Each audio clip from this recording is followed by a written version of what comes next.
과잉 성취 그거 자 지금 당뇨는 어떻게 해서 당뇨가 생기는지 얘기를 해줄게요. 자 아까 제가 당은 어디서 태워진다 그랬어요? 세포 미토콘드리아. 세포 속에는 미토콘드리아로 태워진다 그랬죠? 네. 예? 자 그러면은 당이 어디로 들어와야 돼? 세포 안으로 들어와야 되죠? 네.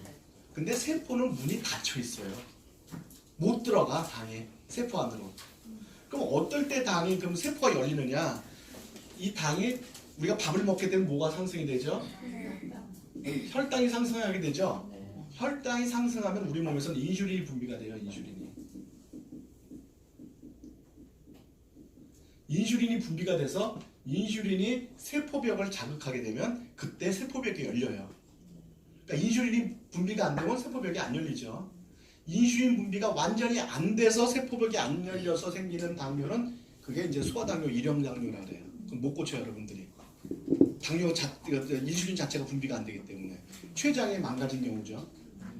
왜 망가져요? 태어날 때부터 췌장이 기능이 제대로 발휘가 안 되고 성장이 안 돼서 그러는 경우도 있고요. 후천적으로 약을 잘못 먹어서 췌장 기능이 망가지는 경우도 있어요. 특히 한약 잘못 먹어서 췌장 망가진 사람 꽤 많아요. 전 여러 번 봤어요. 이거 췌장 그래서 망가져서 못 고치는 당뇨에 걸린 사람들. 그 사람들 췌장 이식 수술해야 돼요. 못 고쳐요. 관리만 할 수 있어. 관리만. 고치지는 못해요. 자 그런데 아까 얘기했죠. 인슐린이 하는 역할은 사용하고 남은 당을 다시 뭐로 합성한다 그랬어요? 지방으로 합성하는 거예요. 그래서 인슐린이 많이 분비되는 사람일수록 체지방이 자꾸 늘어난다 그랬죠 아까. 그렇죠? 살이 찐다 그랬죠. 인슐린이 하는 역할은 쓰고 남은 당을 다시 지방으로 합성하는 역할을 해줘요. 그래서 인슐린 분비가 체지방 증가의 가장 큰 원인이라고 했어요 제가 아까. 자 그런데 이건 지금 지방이 많이 껴서 지금 생기는 병들이 계속 오고 있었죠. 네. 그러니까 혈관에도 꼈다가 이제 더 이상 낄 데가 없다. 너무 많이 꼈다 그러면 이제 어디 가서 끼면 세포에 가서 껴요. 이제 지방이. 그렇죠? 그래서 이제 혈당이 올라가서 인슐린이 세포벽을 자극하려고 그러는데 기름 떡갱이 때가 껴갖고 자극이 안 되는 거야. 그러면 문이 열리겠어요? 안 열리겠어요? 안 열리죠. 그러면 당이 열로 들어갈 수 있어요? 없어요? 못 들어가죠. 그럼 혈당이 안 떨어지죠. 혈당이 안 떨어지니까 피가 끈적끈적해지죠. 피가 끈적끈적해지니까 피가 잘 돌겠어요? 안 돌죠. 그럼 이 끝에까지 피가 안 오겠죠. 말초까지. 말초까지 피가 안 오니까 말초에 있는 세포한테 산소도 공급 못하고 영양소도 공급 못하게 되죠. 그러면 세포가 썩어 들어가죠. 그래서 당뇨병 환자들은 손발 나중에 다 자르잖아요. 썩어갖고. 그렇죠? 거기다가 모세혈관을 다 막아버리겠죠. 이런 지방들이. 처음에 모세혈관부터 막겠죠. 그럼 모세혈관에 관련된 기관들이 다 망가지죠. 가장 먼저 망가지는 게 모세혈관이 많이 모여있는 신장 기능이 나빠지죠. 당뇨병 환자는 제일 먼저 망가지는 게 신장이에요. 모세혈관이 많이 있기 때문에. 그 다음에 모세혈관이 많이 모여있는 눈이라든지 그러니까 백내장, 목내장이죠. 그렇죠? 그 다음 귀라든지 뇌라든지 이런 데가 서서히 하나씩 망가져 나가죠. 그래서 당뇨병에 걸리게 되면은 합병증이 굉장히 무서운 거예요. 피도 굳지도 않아. 그래서 수술도 못해. 자 그러면 당뇨병이 난 사람이 이 혈당이 올라가게 돼서 혈당이 안 내려가면은 여기 가서 태워지지 않아서 내려가지 않으면 사람이 죽게 생겼으니까 할 수 없이 피 속에 있는 당을 배출시켜 버려 있죠. 그래서 살 수가 있지. 그래서 당뇨가 생긴 사람은 당을 소변으로 배출시켜 버립니다. 왜? 소모가 안 되니까. 그래서 소변이 달달해지죠. 당이 섞여 나오니까. 그래서 당뇨예요. 그래서 당뇨는 소변을 자주 넣게 되죠. 자꾸 당을 빼내니까 소변을 자주 넣어야 되죠. 근데 소변을 넣으면 수분도 빠져나가죠. 그러니까 계속 조갈이 나죠. 목이 마르죠. 수분이 자꾸 빠져나가니까. 그래서 다음 굉장히 많이 물을 마시죠. 그 다음에 음식을 먹어도 세포 속에는 에너지가 생기지 않으니까 세포는 계속 밥 달라고 아우성 치겠죠. 그러니까 계속 배가 고파요. 그래서 다시 많이 먹게 돼요. 그래서 이 당뇨병을 삼다병이라고 해요. 많이 싸고 많이 마시고 많이 먹는다요. 그래서 갑자기 내가 소변을 계속 자주 넣고 계속 조갈이 나고 밥을 계속 먹는다? 그러면 혹시 내가 당뇨가 생겼나 의심해 봐야 되는 거죠. 꼭 당뇨병 아니더라도 의심을 해봐야 되죠. 자, 그러면 병원에 가야죠. 이제 당뇨가 생겼으니까. 네. 그 병원에 가면은 아까 얘기했지만 별로 해줄 게 없어요. 이거 심혈관계 질환은 병원에서 해줄 게 없어요. 병원에서 해줄 수 있는 건 인슐린을 또 주사 놔주는 것밖에 없어요. 그렇죠? 그럼 인슐린이 한 개가 자극하다가 자극강도가 두 개가 자극하니까 자극강도가 커지죠. 그러면 이제 또 세포벽이 탁 열리겠죠. 그러면 이제 혈당이 쫙 떨어지니까 어휴 이제 살겠다 이렇게 되는 거죠. 그죠? 근데 인슐린이 하는 역할이 뭐예요? 남은 당을 다시 지방으로 합성하는 거죠. 한 개가 합성할 때고 두 개가 합성할 때고 어느 게 더 많이 생겨요? 두 개. 두 개가 합성할 때 더 많이 생기죠. 그러니까 지방이 또 끼게 되죠. 그렇죠? 그러면 이제 인슐린 두 개 갖고 안 되죠. 그럼 또 올리죠 인슐린을. 그렇죠? 그러면 또 이제 세포벽이 열리겠죠. 그런데 또 더 많은 지방이 생기게 되겠죠. 또 끼죠. 그렇죠? 그러면 이제 더 이상 열리지 않는 때가 오죠. 그럼 이제 죽는 거예요. 근데 그 죽어가는 과정이 너무 힘들죠. 손발 다 잘라야죠. 밥도 자기가 못 먹어요. 먹여줘야지. 눈도 안 보여요. 소변도 못 넣어요. 방광염, 신장염 막 염증이 막 생겨요. 수술도 안 돼요. 뭐 끝장나는 거죠. 그 사는 게 아니죠. 그거는. 너무 괴롭죠. 그냥 대충 살다 죽게 되는 게 아니에요. 너무너무 괴로운 삶을 살아야 되는 거예요. 자, 그렇다 그러면은 우리가 이렇게 병원에 가서 인슐린 주사를 맞는 거는 올바른 방법이 아니죠. 네. 그러나 이렇게 하지 않으면 지금 당장 문제가 생기니까 할 수 없이 인슐린 주사는 맞아야 돼요. 네. 할 수 없이 맞아야 되지만 이게 답은 아니다. 이건 생명을 좀 단축시키고 있는 거다 그런 얘기죠.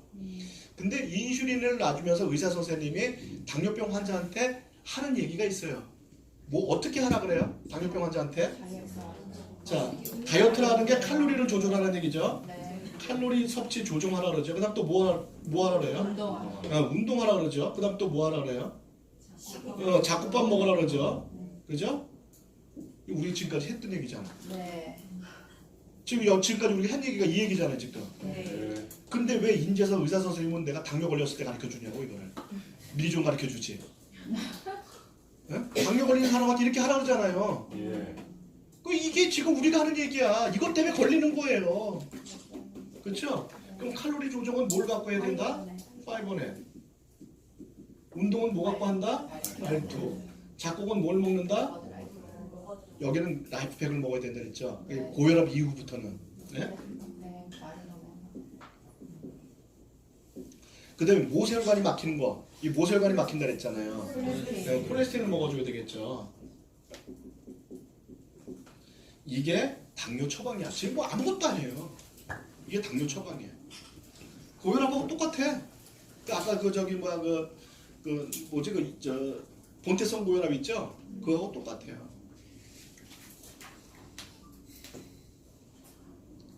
자, 그럼 당뇨병 환자 10명에 고혈압 환자 10명이면 5,000포인트야. 20명씩이면은 10,000포인트예요. 이거 AR로 3년 걸어놓는 거예요. 3년. AR로 3년짜리예요, 이거.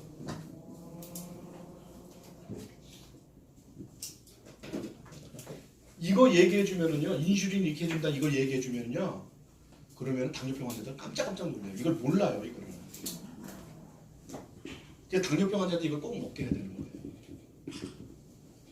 그래서 당뇨병 환자들이 제 강의 듣고 나면 이걸 꼭 AR로 걸어놔요. 그러고서는 이거 생각해보세요. 이거 겁나는 거 아니에요? 점점 심해지는데 지금 몸이 죽어가고 있는 건데 자기는 혈당 조절되니까 그게 좋은 건 줄 알았지 알고 보니까 죽어가는 길이네. 나중에 엄청나게 힘들어진단 말이에요. 그럼 이거 다 AR로 걸거든요. 근데 제 강의 듣는 사람은요 이렇게 먹으라 그러면 와서 나중에 끝난다 그래요. 제가 이건 꼭 먹을 건데 이거 말고 더 먹을 건 없어요. 그리고 너 물어봐. 더 먹을 건 없냐고. 근데 또 신장이 좋은지 나쁜지는 먼저 알아봐요. 신장에 혹시 문제가 있느냐 물어봐서 없다 그러면은 여기다가 더 추가 더 시켜줘요. 예를 들자면은 이제 심혈관계 질환에 좋은 이제 여러 가지들 마리노메가라든지 유스라든지. 유스는 잘 안 보내준다고 마리노메가는 추가로 넣어주는데 그래요. 왜냐면은 유스는 당뇨병 환자들이 먹게 되면 혈당이 올라가요. 한 3개월 정도. 그래서 제가 유수는 잘 안 권해줘요. 근데 미리 얘기는 하죠. 만약 권해준다면. 심장에 문제가 있나요? 그런 분들은 가능하면 줄이는 게 좋아요. 가늠에 줄여갖고 이것도 오버드라이브로 바꾸는 게 좋아요. 만약 심장에 문제가 심각하게 있다 그러면 이걸 오버드라이브로 바꾸고 파이브에 프레스니 안 시켜도 이 정도만 먹어줘도 라이프팩도 안 돼. 신장 안 좋으면. 근데 아까 그거 분태성이 있고 했잖아요. 그게 분태성인지 아니면 그거 알아요 본인이. 어디 막혔대 혈관이 그리고 스텐 수술했어 막 이런 사람들 아니면 어디가 지금 막혀 있어 이렇게 알아요 본인이. 왜 병원 가서 검사 받으면 나오니까. 그럼 그거는 근데 95%가 본태성이니까 모르고 있으면 다 본태성이라고 보면 돼. 근데 뭐 스텐 수술했다 뭐 이런 사람들 있죠. 그런 혈관 확장 수술 이런 거 한 사람은 다 2차성 부분이죠.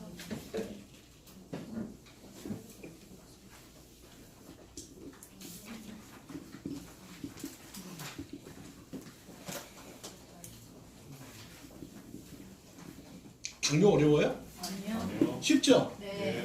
이건 3년짜리야 당뇨는 여러분. 이거 최소 3년 먹어야 돼요. 그러면 저것도 당뇨약이랑 같이 그럼요. 당뇨랑 같이, 그러니까 이 인슐린이랑 같이 먹는데 이렇게 해서 인슐린이 잡히기 시작하면, 그러니까 인슐린을 증가 안 시켜도 그 혈당이 잘 잡히면 조금씩 빼겠죠. 그래서 완전히 다 뺐는데도 불구하고 혈당이 잡힌다. 그럼 완치된 거죠. 근데 만약에 지금 교수님이 말씀하신 고혈압, 고지혈, 당뇨를 다 보통 이거 3종 세트 가지고 계시면 저거를 다 그냥 네, 그러니까 그 상한, 그러니까 막 당뇨 처방으로 하면 나머지도 다 같이 잡히죠. 왜냐면 결과는 같은 거니까. 그 다음에 뭐 어떤 사람들은 이런 사람들이 있죠. 그냥 심혈관계도 안 좋고 뼈도 안 좋고 위도 안 좋고 완전 종합병원이죠. 그러니까 뭐부터 해야 될지 모르겠죠. 네, 그런 사람들은 꼭 생각해야 되는 게 화장실 가면 큰 게 먼저 나와요, 작은 게 먼저 나와요. 급한 거 급한 게 먼저 나오죠. 그러면 그 사람이 제일 급하게 생각하는 거 먼저 해주는 건 되는 거예요. 막 지금 당뇨로 난리를 피고 있는데 자기는 관절 좀 안 아팠으면 좋겠대. 내가 볼 때는 당뇨가 더 심각한 것 같은데 그래도 먼저 관절부터 해주는 거예요. 그래서 관절이 편안해지면 나를 믿죠. 네, 그 다음에 당뇨 들어가면 들어가겠죠. 그래서 그 사람이 제일 급하게 생각하는 건 먼저 스타트하는 거예요. 내 기분대로 하는 게 아니야. 상대방한테 맞춰주는 거야. 이거는 우리는 의사가 아니에요. 의사는 의사 소견대로 하는 거지만 우리는 그게 아니에요. 그러면 아까 잠깐만요.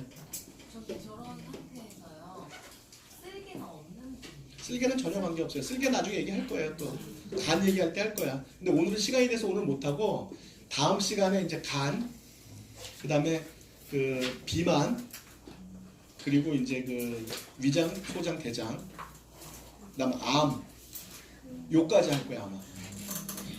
다음 시간에. 그럼 아까 당뇨에서 췌장이 망가지신 분들은 똑같이 먹어요. 아니 먹는데 완치는 안 되죠. 그냥 안 되죠. 평생 이거로 그럼 평생 해야죠. 방법이 없죠. 인슐린이 안 나오는데 어떻게 해요? 췌장이 망가져서 인슐린이 안 나오는 방법 사람은 이식 수술하는 수밖에 없어요. 물론 앞으로 이제 그 뭐 유전자 뭐 저기나 아니면은 줄기세포 시술이 돼서 다시 뭐 살릴 수 있을지 그건 모르겠는데 현재로서는 안 되니까 현재로서는 안 되니까 할 수 없이 이제 이걸 먹게 되죠. 근데 위가 안 좋은, 너무 안 좋은 사람들은 흡수를 못 하잖아요. 그럴 경우에는 다 필요 없어요. 일단 위부터 잡아야 돼요. 위가 좀 제일. 위가 가장 문제인 사람은 가장 먼저 위부터 잡아야 되는데 위는 최소 6개월 ARO예요. 그러니까 제가 지금 얘기하는 건 다 ARO 6개월에서 3년까지 ARO 걸어놓는 거예요. 그러니까 단품으로 들어가는 게 아니야. 유수 하나 단품 들어가고 이게 아니에요. 고혈압에 유수 좋대. 콜레스테롤에 유수 좋대. 이렇게 아는 게 아니에요, 여러분. 네. 그렇게 하면은 이게 빵점이야, 빵점. 그러면 딴 사람들이 생각할 때 뉴스가 만병통치약이네 이렇게 생각해요. 지금 여기 뉴스 들어간 게 없잖아요, 지금까지 얘기한 거. 그죠? 이걸 설계할 줄 알아야 되는 거예요, 이거를. 근데 교수님 앞에 있는 이제 그 생활이나 전체적으로 운동, 영양 이런 쪽이 다 문제가 있을 때 점점 심각해지는 구조인데 그런 게 크게 문제가 없는 상태에서 뭐 약간 그 봉태성 혈압이 높다거나 아니면 막간에 마비가 왔다거나 이럴 때는 콜레스틴이나 그런 식의 아까 바이오진코 이런 것들만 단품으로도 들어가도 괜찮을 거예요. 근데 이제 문제가 없다고 그러신 게 이제 뭐냐면 운동도 제대로 하고 영양 섭취도 나름대로 여러 가지 골고루 하면서 잡곡도 먹고 그러는데도 심혈관계 질환이 좀 안 좋아진 경우는 노화가 일어났다고 봐야 되죠. 그럴 때는 유수를 드시는 거죠. 노화된 거를 다시 리셋시키는 게 뉴스죠. 그럼 여기서 뭐 시간 다 됐는데 에이지락이라는 거를 조금만 설명드리고 잘 모르시는 분이 있는 것 같아서 잠깐만 설명드리고 에이지락 내가 설명 안 했나 요전에? 네. 네? 했죠? 안 했어요? 아니 뉴스펜이 됐든 뭐가 됐든 간에 에이지락이라는 거에 대해서 좀 설명을 드리면 여러분 늙지 않는다는 게 이해가 돼요? 네. 늙은 게 다시 젊어진다 그러면 여러분 믿어요? 네. 이제는 믿지만 예전에는 좀 생각은 지금 믿어요? 네. 그럼 여기 있는 분들은 뉴스 다 들으시고 계십니까? 네. 안 시켜도 다 들으시고 계시고요? 네. 할 말이 없지. 자, 그럼 원리가 뭐냐, 원리가. 옛날에는 노화가 왜 일어나는지 몰랐다고요. 왜냐면 피부가 28일 전에 나온 피부가 왜 이렇게 늙느냐. 제가 항상 얘기를 하잖아요. 28일 전에 나온 피부잖아요. 근데 28일 만에 왜 이렇게 늙었냐는 거예요. 근데 뭐 의사한테 얘기하면 노화가 일어났어. 그럼 내 피부가 어릴 때부터 지금까지 갖고 있는 거라면 노화가 일어났단 말이 맞죠. 오래됐으니까. 근데 28일 전에 새 세포가 나왔는데 노화가 일어났다? 그럼 28일 만에 노화가 일어났다는 얘기예요? 아니죠, 그거는요. 뭐가 이상하죠. 또 어떤 사람은 생성되는 세포보다 파괴되는 세포가 많아서 또 이렇게 얘기를 해요. 그러면 사람은 점점 쪼그라지나요? 눈알도 흐물흐물해지고? 안 그러죠. 그러니까 그게 옛날엔 답이 없었죠. 근데 세포라는 거는 계속 새로운 게 나오잖아요. 새로운 세포가 항상 만들어지는데 이 새롭게 만들어지는 세포가 어릴 때랑 똑같으냐 하는 거는 차이가 있다는 거예요. 새로 만들어졌지만 왜 그러느냐? 똑같이 우리 유전자 속에 있는 유전 정보에 의해서 복제를 해낸 거지만 이 유전자는 어릴 때랑 똑같지만 여기에 뭔가 변화가 일어난다. 그 변화의 의미는 제가 피아노를 얘기를 드렸죠. 피아노가 줄이 잘 도레미파솔라시도가 잘 맞을 때는 아름다운 선율이 나오지만 그 줄이 늘어지면 이상한 소리가 나온다 그랬죠. 그럼 이 안에서 유전자가 이상하게 늘어졌다든지 막 이렇게 되면은 유전자가 복제되는 세포가 이상한 세포가 된다 그랬죠. 그래서 새로운 세포가 나와도 그렇게 이상한 세포가 나오기 때문에 그 이상한 세포가 모이는 게 노화다 이렇게 얘기를 드렸어요. 그렇죠? 네. 그러면 이 세포 속에서 무슨 일이 벌어지느냐? 유전자는 이렇게 히스톤 단백질이라는 단백질에 감겨서 이렇게 그 스프링처럼 생긴다 그랬죠. 여기 히스톤 단백질이 안에 들어가 있고, 그렇죠? 스프링처럼 생겼다 그랬죠. 네. 그래서 이게 늘어났다 줄어들었다 할 수 있다 그랬죠. 그렇죠? 그런데 이렇게 늘어나면은 유전자가 강하게 발현이 되고 줄어들면은 유전자가 약하게 발현이 된다. 그러니까 결국 약하게 발현이 된다는 건 이렇게 이 유전자가 쪼그라들면은 약하게 발현이 되고 이렇게 늘어나면은 강하게 발현이 된다 이 뜻이라고 그랬어요. 이 안에는 유전자는 똑같다 그랬어요. 하나도 차이가 없어요. 똑같지만 늘어났다 줄었다 하는 거에 따라서 달라진다 이렇게 얘기를 했어요. 그래서 인간의 머리카락 색깔은 태어날 때 다 틀려요. 한 명도 같은 사람이 없어요. 그러면은 인간의 머리카락 색깔을 결정하는 유전자가 그렇게 많으냐, 사람마다 다 틀리느냐? 그게 아니라 머리카락 색깔을 결정해주는 유전자가 벌어져 있는 사람은 까만 머리가 나오고 조금 줄어들어서 태어나면은 갈색 머리가 나오고 더 줄어들어서 태어나면 금발이 되고 완전히 붙어서 태어나면 백발이 된다 그랬어요. 그렇죠? 그래서 유전자 세기에 따라서 머리카락 색깔이 바뀐다. 이거 간격에 따라서. 유전 정보는 한 가지밖에 없지만 그런데 우리가 아무리 까만 머리를 갖고 이렇게 쭉 벌어져서 까만 머리를 갖고 태어났어도 갑자기 흰머리가 나오는 순간이 생긴다. 그럼 우리가 옛날에 늙어서 그렇다고 얘기를 했다. 근데 그 원인이 뭐냐면 이렇게 벌어져 있던 유전자가 탁 달라붙어서 그렇다. 이렇게 돼서 그런다. 이렇게 하면 검은 머리가 나오다가 이렇게 하면 흰머리가 나오게 된다. 왜? 유전 정보가 꺼져버리니까 약하게 발현이 돼서. 그렇죠? 그런데 왜 멀쩡하게 펴져 있던 유전자가 줄어드느냐? 이걸 알아야 된다 그랬죠. 이렇게 유전자가 멀쩡하던 놈이 줄어드는 이유는 여기에 메틸기나 아세틸기가 붙어서 그런다.